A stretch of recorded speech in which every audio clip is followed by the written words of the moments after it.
कांग्रेस यह सब करना तो दूर, इन कामों की कल्पना भी नहीं कर सकती थी। कांग्रेस एक का एक ही सिद्धांत है। अंग्रेज कहते थे फूट डालो, राज करो। कांग्रेस कहती है झूठ बोलो और राज करो। पहले हरियाणा में 7 झूठ की गारंटी दी, लगा कि इससे तो बात बनेगी नहीं। अब तो पूरा का पूरा झूठ की किताब कांग्रेस ने उतारने का काम किया है।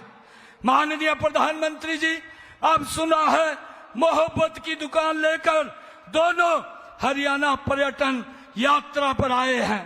इनकी मोहब्बत की दुकान ऐसी है कि उसमें नौकरी से लेकर किसानों की जमीन और घोटालों से लेकर आरक्षण तक सब बिकता है, सबकी नीलामी होती है। भाइयों, कांग्रेस और भारतीय जनता पार्टी का सबसे बड़ा अंतर अगर कोई है तो यह है, कांग्रेस के नेता अपने परिवार का घर भरने, हरियाणा को लूटने के लिए आते हैं। और माननीय प्रधानमंत्री जी, आप जब हरियाणा आते हैं, हरियाणा को अपना परिवार मान करके उसके लिए कुछ ना कुछ करने का आप दे करके जाते हैं। माननीय प्रधानमंत्री जी, आपने 5 तारीख को धारा 370 खत्म की थी और 5 तारीख को ही आपने राम मंदिर का शिलान्यास भी किया था। अब एक और 5 तारीख आ रही है। मैं आपको विश्वास दिलाता हूं कि इस 5 तारीख को हरियाणा तीसरी बार भारतीय जनता पार्टी की सरकार बनाने का इतिहास रचेगा। कांग्रेस यह सब करना तो दूर, इन कामों की कल्पना भी नहीं कर सकती थी। कांग्रेस एक का एक ही सिद्धांत है। अंग्रेज कहते थे फूट डालो, राज करो।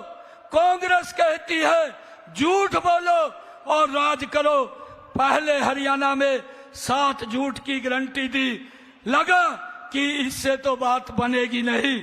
अब तो पूरा का पूरा झूठ की किताब कांग्रेस ने उतारने का काम किया है।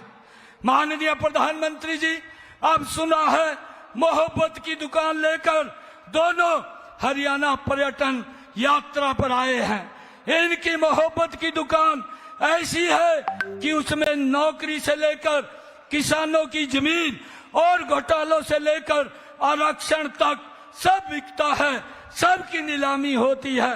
भाइयों, कांग्रेस और भारतीय जनता पार्टी का सबसे बड़ा अंतर अगर कोई है तो यह है, कांग्रेस के नेता अपने परिवार का घर भरने, हरियाणा को लूटने के लिए आते हैं। और माननीय प्रधानमंत्री जी, आप जब हरियाणा आते हैं, हरियाणा को अपना परिवार मान करके उसके लिए कुछ ना कुछ करने का आप दे करके जाते हैं। माननीय प्रधानमंत्री जी, आपने 5 तारीख को धारा 370 खत्म की थी और 5 तारीख को ही आपने राम मंदिर का शिलान्यास भी किया था। अब एक और 5 तारीख आ रही है। मैं आपको विश्वास दिलाता हूं कि इस 5 तारीख को हरियाणा तीसरी बार भारतीय जनता पार्टी की सरकार बनाने का इतिहास रचेगा।